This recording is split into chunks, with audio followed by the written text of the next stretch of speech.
Hello classmates, my name is Mara Jean Walden, and this is my research presentation on teacher immediacy in the online classroom.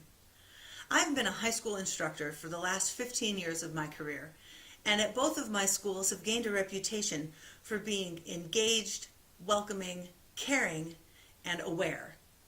When we read the chapter on teacher immediacy in our McCroskey and Cheeseborough textbook, I realized that much of my reputation came from the way that I interacted with students non-verbally.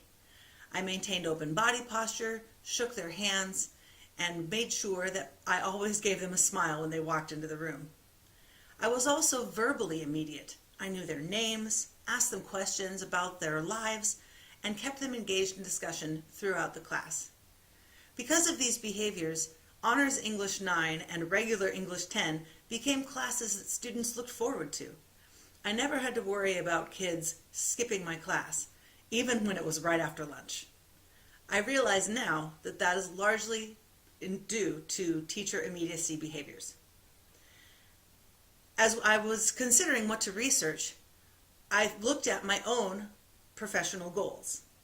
While I do hope to teach communication part-time at a local community college, I also hope to venture into the world of online instruction. But then I began to wonder, how do immediacy behaviors like smiling and leaning forward translate into an online context? That is what I researched, and my findings mirrored much of my own experience in online programs. Not only is this degree for me entirely online, but I also have a master's degree in organizational communication and leadership from Gonzaga University in Spokane, most of which I completed in an online construct.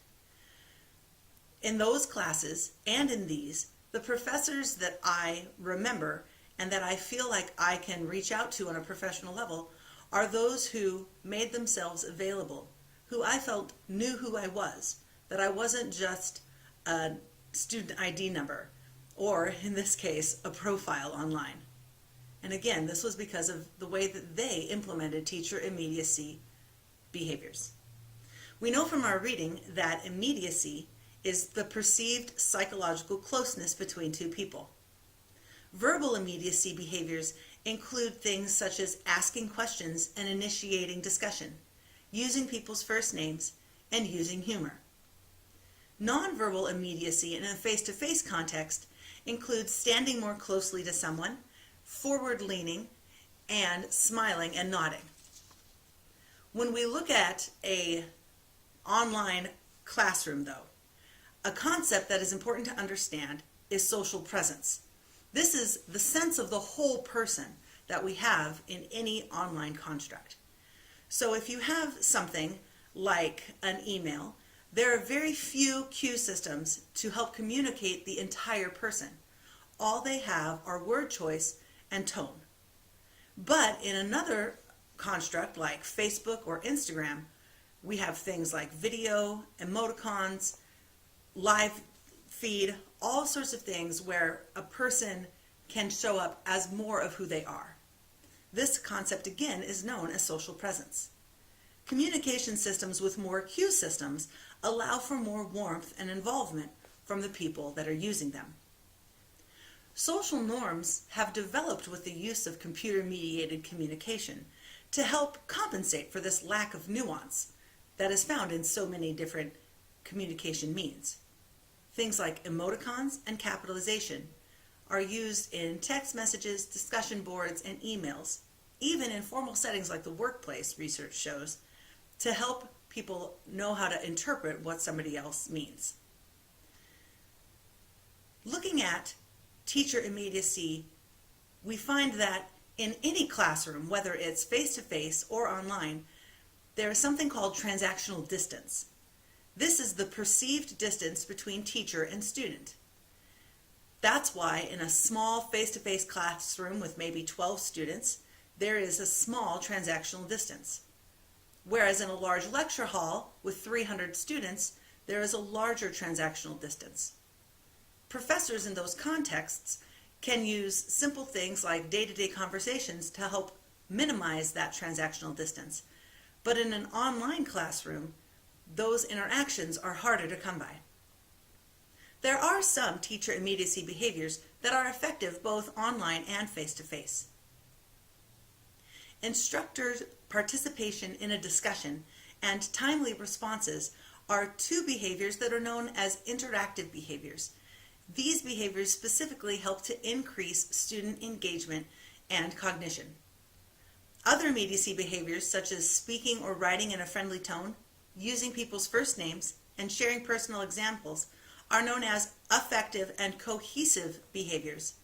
They might not improve student cognition, but they do improve the student experience.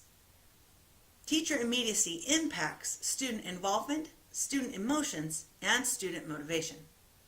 And those three things, in turn, help to increase student engagement in a class, which increases student learning behavior. And that is, after all, the point of instruction. Those of us who wish to teach in an online context have our work cut out for us.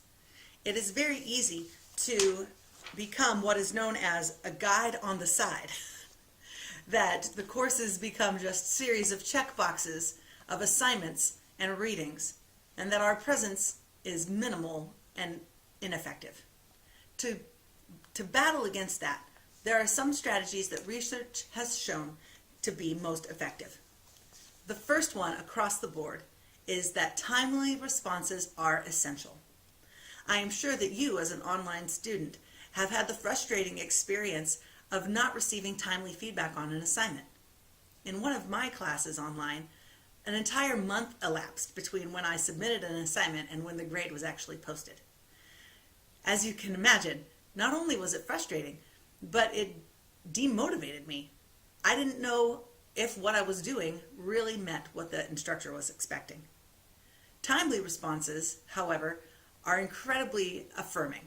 They increase motivation and help students keep track of what they're learning and if their assignments are meeting expectations. Second, engage with the ideas and the people behind them. This interactive immediacy behavior not only helps student cognition to deepen and strengthen, but also helps to develop social connections, especially if you use their first names in your emails and discussion prompts. Third, use a broad spectrum of media tools. The easy ones, discussion and email, might be our go-to communication devices, but simple things like posting a picture or a short video can help to increase the teacher immediacy perceived by the student. Finally, make sure that your course structure and assignments are clear and solid. This behavior, while it is not directly connected to immediacy, is impacted by immediacy. In a face-to-face classroom, if a teacher changes the expectation, they have things like a smile or a gesture to help mediate the impact that that change of expectation has on the students. Online instructors don't have that luxury. So, making sure on the front end that the schedule and course assignments are clear can help your immediacy be the most effective. That is what I've learned about how to be an immediate teacher in an online construct. Thank you for watching. Have a great day.